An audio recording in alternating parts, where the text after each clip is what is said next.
पहले की सरकारों में एक जो है पक्षपात ये होता था कि जैसे हमारे विधायकों ने बताया कि उनके क्षेत्रों में सीसीटीवी कैमरा नहीं लगाए जाते थे और केवल आम आदमी पार्टी के विधायकों के क्षेत्र में ज्यादा संख्या में लगाए जाते थे। ऐसे ही पानी का जो मैनेजमेंट था, ये जो भारतीय जनता पार्टी के विधायक थे उनके क्षेत्रों का पानी काटकर वो आम आदमी पार्टी के क्षेत्र के जो विधायक थे वहां पर ज्यादा संख्या में देते थे।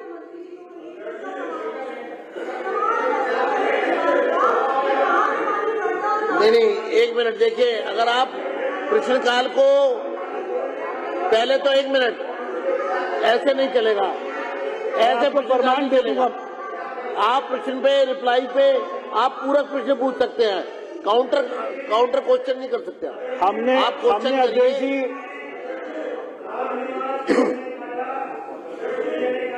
एक मिनट, अड़ोसी पड़ोसियों का पानी अपने यहाँ डाइवर्ट करते थे और हमारे यहाँ दिक्कत होती थी। हमने बार बार सदन में इन चीजों को उठाया है। धन्यवाद। ये देखिए अध्यक्ष जी, एक मिनट, अब पूरक प्रश्न हो गए, अब अगला प्रश्न लेंगे। उससे पहले मैं तीसरा प्रश्न लूं। आप पूरक प्रश्न पूछना चाहते हैं? आप पूरक प्रश्न पूछिए, स्टेटमेंट नहीं, पूरक प्रश्न करिए। पूछिए। आधा क्यों पूछेंगे? पूरक प्रश्न पूछिए। तो पूरा पूछेंगे? तो पूरा नहीं अध्यक्ष जी, सप्लीमेंट्री क्वेश्चन मंत्री जी का नहीं, पूरक पूरा पूछूंगा। अध्यक्ष जी, मैं साबित कर दूंगा। अभी पहले जो आशीषी बोल रही थी ना, ग्रेटर क्लास पार्ट 1 में जो इनका भारद्वाज क्या नाम था एमएलए ने, हाँ, उसने जंगपुरा विधानसभा का, मालवीय नगर का सारा पानी अपने यहाँ पर करवा रखा है आज तक। सुन लो मेरी बात, सुनिए। अब मैं दूसरा, आप प्रश्न पूछिए। प्रश्न अध्यक्ष जी, मैं प्रवेश वर्मा जी का धन्यवाद करता हूँ कि कितनी मंत्री जी चिंता कर रहे हैं। आज दिल्ली जल बोर्ड वालों को बुलाकर क्या क्या इंस्ट्रक्शन दी है कि पानी मैं किसी तरह बर्दाश्त नहीं करूंगा सीवर का। इसके लिए मैं धन्यवाद करता हूं। और मैं मंत्री जी को कहूंगा, जो पानी हमारे यहाँ आता था गेट क्लास में ट्रांसफर कर दिया, उसको हमारी जंगपुरा विधानसभा में जो पानी पहले मिलता था 13 mm और 11 mm, वो वहाँ पर पूरा करवाएं और उधर का पानी कम करें, यही कहता हूँ। बताओ। एक मिनट, ये माननीय सदस्य मोहन सिंह बिष्ट जी, ये लास्ट है बस। देखिए, मैं आपके माध्यम से माननीय मंत्री जी से जानना चाहता हूं, इस प्रश्न के घ पाठ में जिस प्रकार की दिल्ली के अंतर्गत अन्य विधानसभाओं के पानी की कमी को देखते हुए मेरी विधानसभा का पानी किसी और विधानसभा को डाइवर्ट किया गया कि नहीं? यदि डाइवर्ट किया गया पिछली सरकार द्वारा तो उसके क्या कारण थे, ये मैं जानना चाहता हूँ। आपकी सरकार थी ना, कितने एमजीडी पानी चाहिए था? मंत्री जी जब जवाब दे रहे थे ना, आप बड़ी जल्दी से चिल्ला रहे थे। सुनिए, मैं आपको आज बता दूं। आप मुझसे बात कीजिए सर। मैं आपके माध्यम से मैं आपसे एक निवेदन करना चाहता हूँ। मेरी अरे मुस्तफाबाद भी मेरी है, करावल नगर भी हमारी है, दोनों हमारी हैं। यदि करावल नगर है तो वो भी हमारे विधायक हैं। हमारे यहाँ 30 एमजीडी पानी की आवश्यकता थी सर, 2.5 एमजीडी पानी कर दिया इन्होंने। मंत्री जी कह रहे कि यदि हमारे एमएलए का पानी काटे तो फिर क्यों खड़े उठ रहे? स्वीकार करना चाहिए, तुम्हारी नेग्लिजेंसी की वजह से दिल्ली का बेड़ा गर्क हुआ है। अरे हमारे मंत्री तो करेंगे, 100% पानी मिलेगा। बैठिए, लेकिन मैं आपसे अच्छा, अब ये मैं 1 मिनट पहले तो इस सदन में एक स्थिति स्पष्ट करनी जरूरी है कि अभी नेता विपक्ष ने भी पॉइंट ऑफ ऑर्डर पे कुछ कहा, जो अभी हमारे सदस्य यहाँ पे संजीव झा जी ने बोला तो उनको आपने सपोर्ट किया, जबकि वो पॉइंट ऑफ ऑर्डर नहीं था। आप कौन पॉइंट ऑफ ऑर्डर के कौन से रूल को पढ़ के बता रही थी जिसमें ये कहा गया कि इस तरह का कोई भी स्टेटमेंट देना पॉइंट ऑफ ऑर्डर होता है? बताइए आप। 279 है रूल, पॉइंट ऑफ ऑर्डर जो है जी अध्यक्ष, वो रूल नंबर 279 है। कहाँ लिखा? जी, जी, 279 में अध्यक्ष महोदय 279 निकालिए। हाँ, पेज बिल्कुल, नंबर बिल्कुल, बिल्कुल। पेज नंबर मैं बताती हूँ आपको। 115। एक सेकंड। ये मैं सदस्य देखिए अभी बिल्कुल बिल्कुल। हर रोज 2-3 सदस्य पॉइंट ऑफ ऑर्डर की बात करते हैं, लेकिन पॉइंट ऑफ ऑर्डर, हाँ, A point of order shall relate to the interpretation or enforcement of these rules. ये सारे रूल्स और प्रोसीजर्स। तो अगर आपने इस बुक में एक से मिनट। कोई भी रूल और प्रोसीजर वायलेट होता है अध्यक्ष नहीं, महोदय, आप तो टाइटल पढ़ रहे हैं ना, व्यवस्था का प्रश्न और उन पर निर्णय। Point of order and decision thereon interpretation of enforcement of these rules और सच आर्टिकल्स ऑफ द नहीं, ये कॉन्स्टिट्यूशन क्या बात और such sections of the act as regulate the business of the house। एक तो ये मिनट, पूरी मैं किताब के जो मैं भी पढ़ रूल्स देता हूँ, हैं मैं भी वो पढ़ कहीं पर भी वायलेट होते हैं तो वो पॉइंट ऑफ ऑर्डर होता है। जी। तो जो तो पॉइंट उन्होंने ऑफ ऑर्डर, वायलेशन जो की बात पॉइंट क्या ऑफ, की हाँ है? मैं बताती हूँ क्या उन्होंने वायलेशन बताइए। करी। तो जो क्वेश्चंस का वायलेशन नियम क्या है, हुई? क्वेश्चंस में जो manner of answering questions, rule 41, rule 41 बहुत स्पष्ट तौर पे कहता है कि जो जवाब दिया जाएगा, answers to questions shall be relevant to the subject matter. प्रश्नों के उत्तर प्रश्नों के विषय से सुसंगत होंगे। हाँ, तो इसलिए उस मुद्दे ये को आप डिसाइड करेंगे। तो ये point of order नहीं है। हम पॉइंट ऑफ ऑर्डर ये रेज point of करेंगे। order नहीं है कि Decide मंत्री तो जो आप reply कर रहे हैं वो point of करेंगे। order है। हम डिसाइड नहीं, करेंगे, पर आप ये नहीं कह सकते हम पॉइंट ऑफ ऑर्डर रेज नहीं ये कर नहीं है। सकते। इसका तो हम मतलब ये है कि decide आपने आप इतनी मोटी करेंगे रूल बुक अध्यक्ष है, जी। वो हर काम को आप पॉइंट ऑफ ऑर्डर कहकर रोक देंगे। बिल्कुल। नहीं, और अगर कोई भी रूल वायलेट होगा तो पॉइंट ऑफ ऑर्डर होगा अध्यक्ष जी। कोई भी रूल वायलेट होगा तो पॉइंट ऑफ ऑर्डर होगा। डिसाइड हम नहीं करेंगे, डिसाइड आप करेंगे, लेकिन मुद्दा रेज हम करेंगे। मैं आपको एक बार स्थिति स्पष्ट कर दूं पॉइंट ऑफ ऑर्डर की। आपने तो सारा हिंदुस्तान, सारा जहान, ब्रह्मांड इसमें शामिल कर दिया पॉइंट ऑफ ऑर्डर में। ऐसा नहीं है। मैं आपको जो नहीं हो सकता पॉइंट ऑफ ऑर्डर में वो मैं बता देता हूं, ठीक है ना? क्योंकि मैं मान लेता हूं उनका ब्रह्मांड इसमें आ गया, पर जो नहीं हो सकता वो मैं पढ़ देता हूं।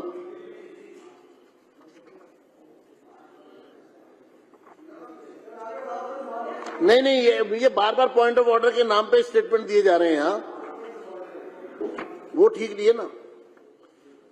देखिए, a member shall not raise a point of order.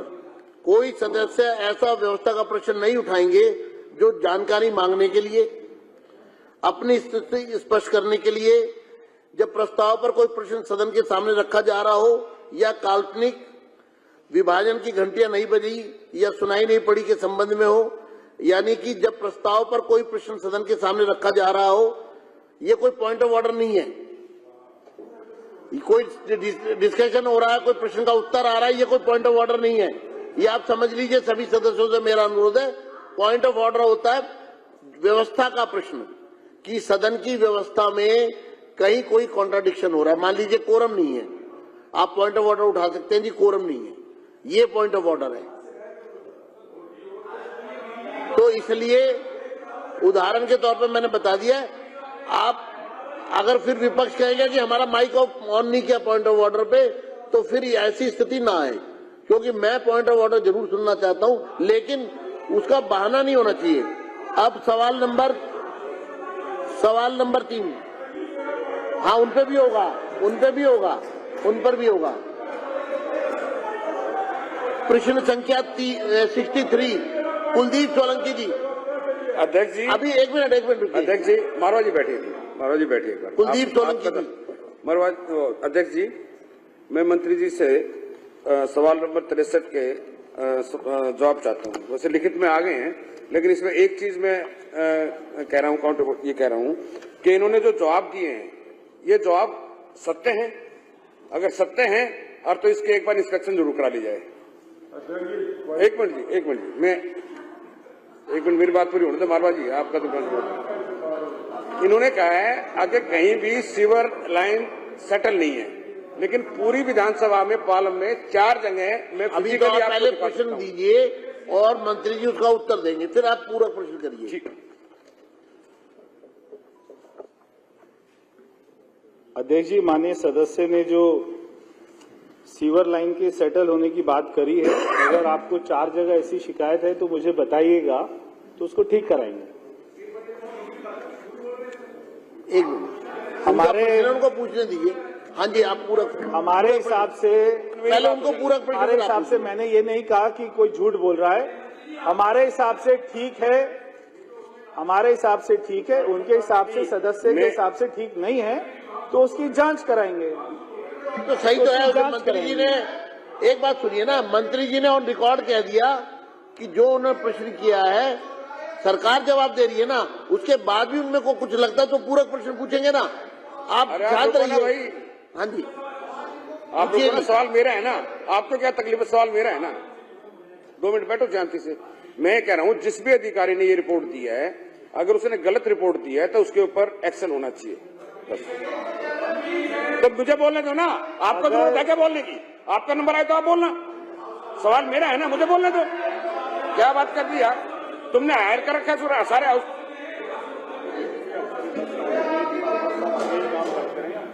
अध्यक्ष जी, मैंने पहले ही सारे अधिकारियों को निर्देश दिए थे कि जो भी उत्तर वो देंगे, अगर उसमें कहीं पर भी 19-20 होगा तो इसकी जिम्मेदारी सारी अधिकारियों की होगी, और ये होगी। हाँ जी, पूरक प्रश्न के लिए तलविंदर सिंह मारवा जी।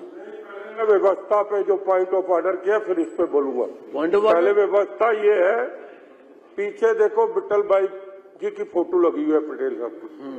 उसके जो हार है, देखो जो आपके नीचे हार लगे, उनको कृपा करके अध्यक्ष जी हारों को बदली कराओ। ठीक है, बड़े बुरे लग रहे हैं। ठीक है, आप देखें।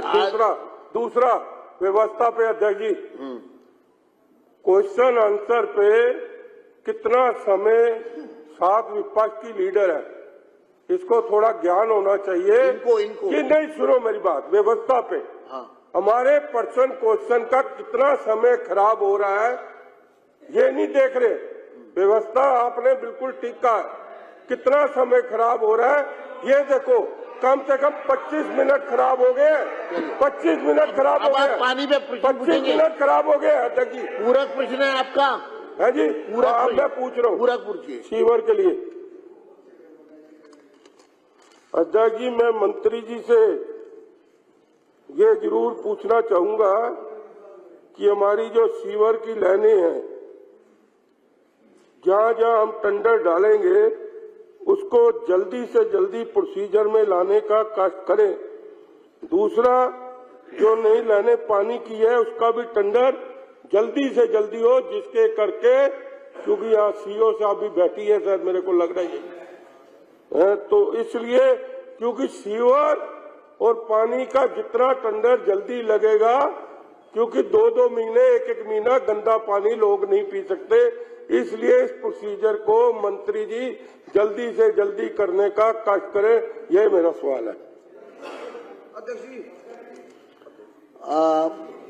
अच्छा, कुलवंत राणा जी, फिर डॉक्टर अनिल गोयल जी। पूरा प्रश्न पूछ लीजिए, आप एक साथ जवाब दे दीजिए। अध्यक्ष महोदय, जिस प्रकार से पालम की तरीके से पानी की आपूर्ति के बारे में बताया कि पानी सुचारू से चल रहा है, उसी प्रकार से रिठाल विधानसभा के अंदर पानी की, जो गंदे पानी की आपूर्ति हो रही है, उसको जल्दी ठीक करने के लिए क्या प्रयास किए जा रहे हैं? क्योंकि गंदा पानी पी करके लोग परेशान हो रहे हैं, बीमार हो रहे हैं, डायरिया और पीलिया के रोगों से लोग पीड़ित हो रहे हैं।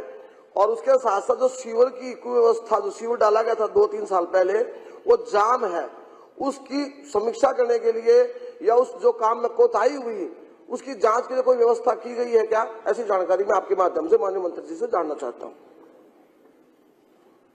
डॉक्टर अध्यक्ष जी, आपके माध्यम से ये मैं बताना चाहता हूं कि पिछले 10 सालों में पूरी दिल्ली की शायद हर विधानसभा में ऐसा है, तो मेरा सवाल गै और घै से है कि कृष्णानगर विधानसभा में भी सीवर व्यवस्था लगभग ठप है, वहां सीवर लाइन नहीं डालने की कोई योजना है क्या? घै में इन्होंने लिखा पानी की कमी, अत्यंत कमी वहां भी है। हमारे यहाँ क्या यूजीआर की व्यवस्था नहीं है, उसकी है क्या व्यवस्था होने का, और नई पाइपलाइन की व्यवस्था? ये मेरा प्रश्न है। नहीं, वो सवाल तो उनकी विधानसभा का है ना। नहीं, उनकी अलग है सर। नहीं, वो तो उसी से संबंधित देंगे ना, उसी से संबंधित जनरल कुछ बात है। अध्यक्ष जी, ये जो हम लोग सारी बातें कर रहे हैं, ये खाली एक विधानसभा की नहीं है, ये पूरी दिल्ली की 70 विधानसभाओं का यही हाल है। और ये विपक्ष के मेरे सारे साथी, मेरे सारे माननीय सदस्य जब इस बात से खुश होते हैं कि हमारे सत्ता पक्ष के, हमारी पार्टी के सदस्य ही अपनी सरकार से सवाल पूछते हैं, तो फिर मुझको लगता है कि इनके पास में ऐसा सौभाग्य नहीं था। ये 10 साल में सत्ता में तो जरूर थे, मगर इनके पास में अपनी सरकार से पूछने का अधिकार नहीं था।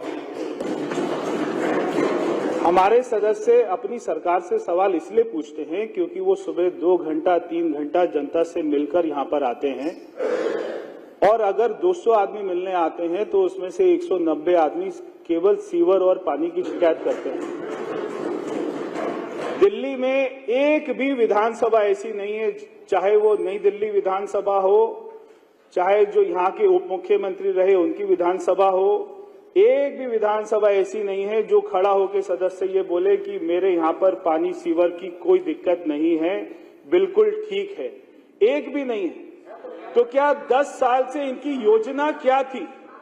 10 साल से ये जो आतिशी जी 8 तारीख से इतना खुश हैं, शाम को इतना खुश हो रही थी, इनकी सरकार हार गई, केजरीवाल हार गया, मनीष सिसोदिया हार गया, और ये डांस कर रही थी, खुश हो रही थी, और आज तक इतना खुश लग रही हैं। सारे विधायक खुश हैं कि केजरीवाल हार गया, कि हम लोग सवाल पूछ सकते हैं, समस्या उठा सकते हैं। मैं आपसे कहना चाहता हूं, हमारी सरकार ना केवल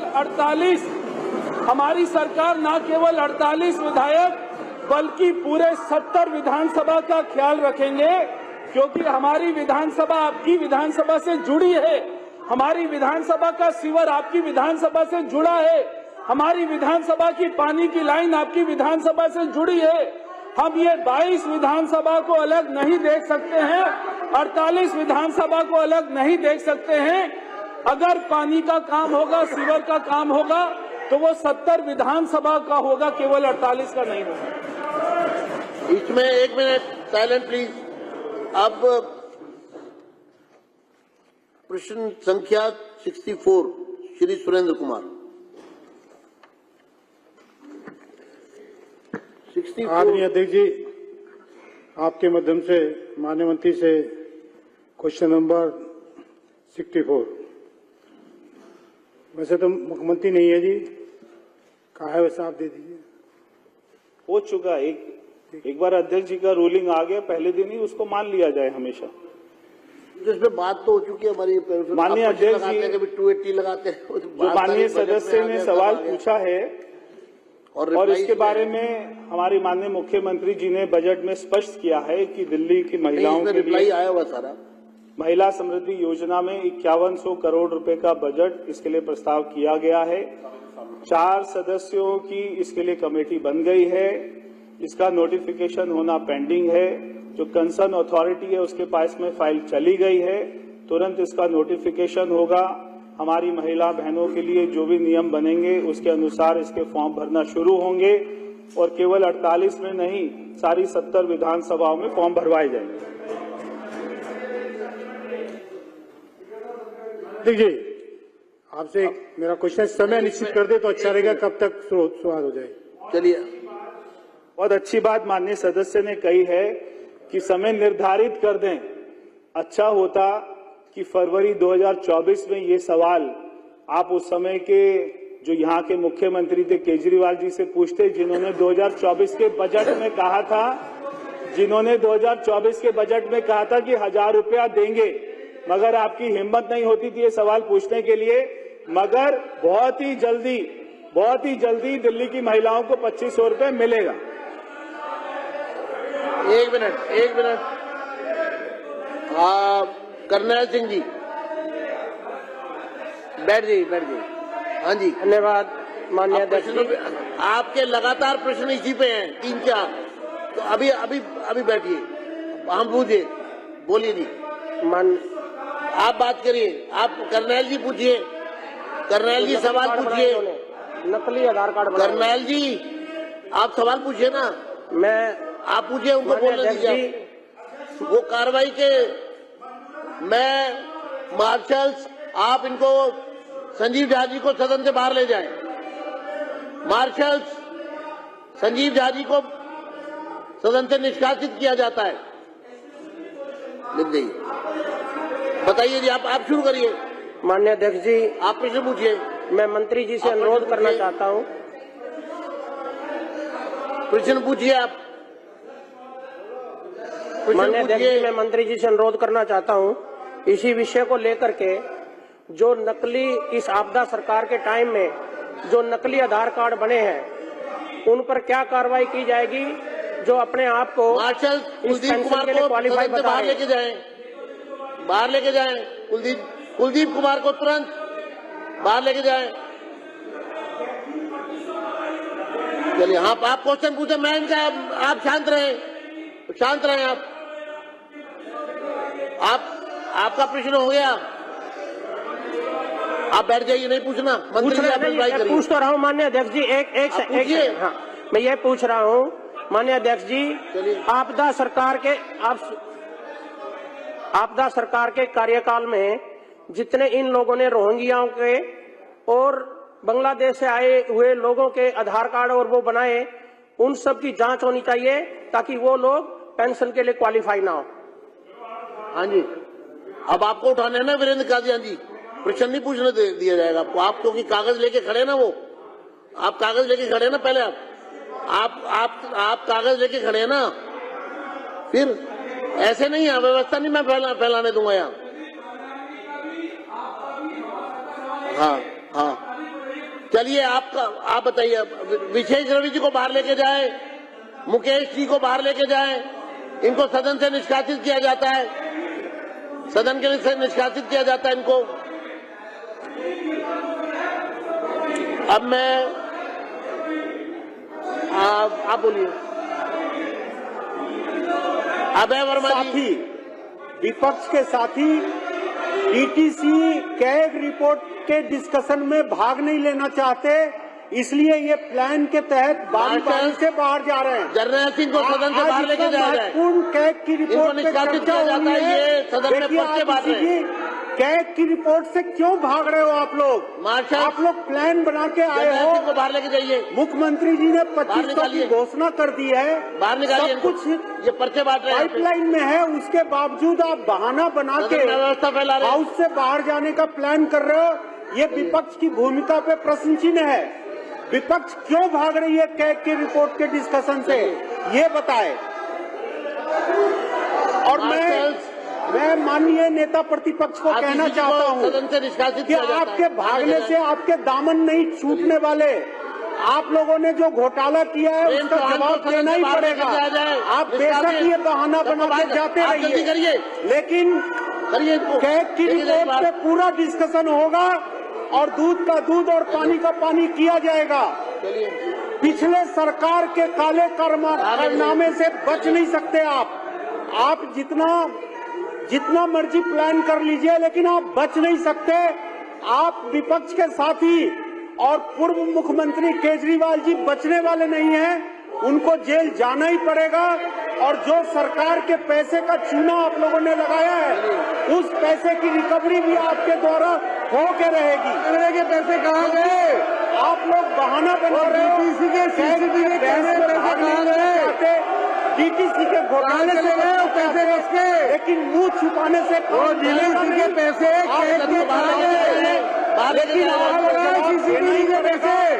दिल्ली की जनता लगातार आपसे जवाब दे रही है। आप बाहर निकाला चाहिए। अगले चुनाव में आप 2 की संख्या भी नहीं पार कर पाएंगे, क्योंकि कैग के द्वारा जो अनियमितताएं आपके खिलाफ बताई गई है उससे आप बच नहीं सकते। आपको जवाब देना ही पड़ेगा, आपको ट्रायल फेस करना ही पड़ेगा, आपके खिलाफ जांच होगा। प्रश्नकाल।